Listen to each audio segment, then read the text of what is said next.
Pa-share lang po, Tita El, sabi ni Jelay. Sobrang blessed po ako dahil may malaki at masayahin akong pamilya.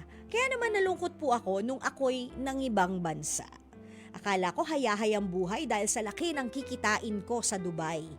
Dadaan lang po pala sa palad ko. Kinakabahan ako, Tita El, sa tuwing tumutunog po ang cellphone ko lalo na pag nag-pop up ang pangalan ng kapatid ko. Ngayon Disyembre, hindi lang po Noche Buena ang sagot ko, may outing pa na hindi naman ako kasama. Pero carry lang for the family naman. Love from Dubai, Jelay. Alam mo, Jelay, tayo talaga mga Pilipino, isa tayo sa mga magsisikap, magsasacrifice ng ating mga kaligayahan para lang mabigyan natin ng napakaginhawang buhay ang ating pamilya. Kaya nga marami sa atin, di ba, nag-abroad para gumanda ang buhay ng mga kamag-anak o ng ating direct family dito sa Pilipinas. And I guess, isa ka sa mga taong ganon na they will do anything to provide and to make their families happy. Sabi mo nga, share ko lang. Pero alam mo, minsan, hindi naman, don't feel guilty, if there are times that you want to reward yourself because you deserve it. You deserve it for working hard for your family. You deserve it most of all because you are selfless. Okay, so ngayong Pasko, kung sila may pa-outing at may pa-Noche Buena na sagot mo, di dapat regaluhin mo rin naman ng bongga ang sarili mo. Okay? Huwag mong kakalimutan ang self-love.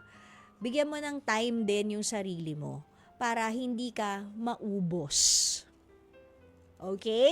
Ayan. Seryoso yun, Jelay, Bilang naka-lavender tayong saya-sayahan ngayon na bet ng direktor ng Alagang Kapatid Foundation si Ma'am Menchi Silvestre. Good evening, ma'am. Are you in traffic right now? Please, mag-iingat.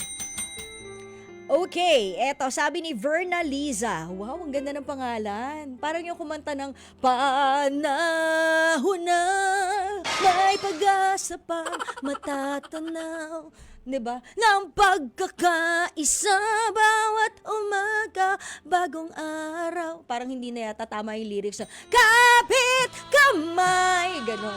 Pero sa Feb pa po yan. Kasi naman ang pangalan niya, Verna Liza. Taray.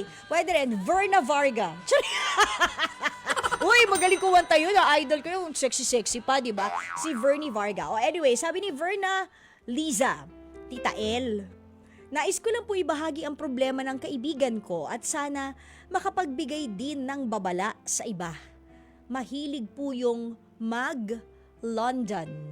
As in, loan dito, loan doon. Ganon, kaya loan doon.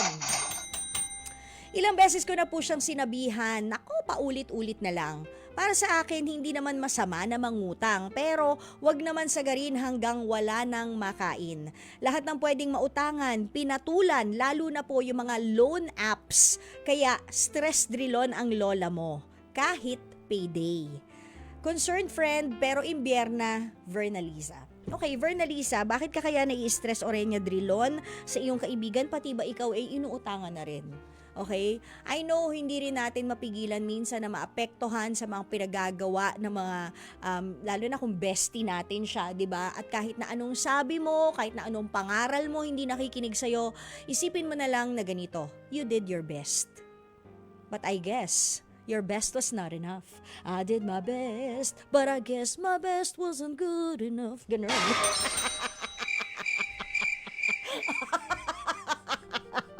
Isipin mo na lang ganun, Backler. Na you did your best.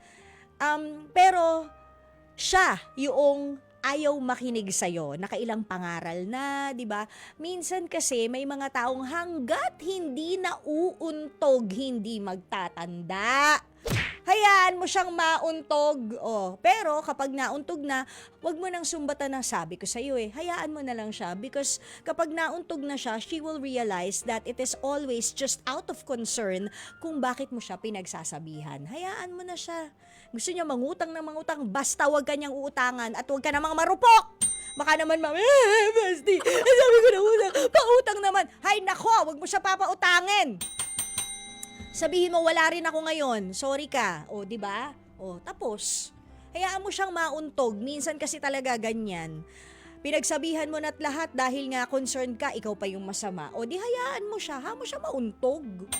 Pagka hinahabol na yan ng mga pinagkakautangan niya, kapag may tumatawag na sa mga kaibigan niya dahil pinayagan niya yung contacts na matawagan ng mga loan apps, tingnan ko na lang pag hindi pa magtanda yan. Pero at the end of the day, please, pagdasal mo rin tong kaibigan mo na sana nga mabayaran na niya lahat ng pinagkakautangan niya. Actually, alam nyo, psychological problem to. Yung utang ka ng utang kahit hindi naman kailangan, it's actually a psychological problem. Hindi ko sinasabing magpa-check up yung kaibigan mo, pero baka naman kailangan lang magkaroon ng change yung kanyang behavior sa pag-utang. 'Di ba? Sino ba naman ang ayaw ng maraming pera, pero kung utang, hindi yun maganda. 'Di ba? Mas maganda pa rin yung pinaghirapan mo, pinagsikapan mo, hindi mo ninakaw sa kaban ng Magdanakaw ka! baka magalit si Ma'am Medji, baka uminit ang ulo. Isa pa yan eh. Uminit ang ulo kapag alam nyo na naaalala natin yung mga yan.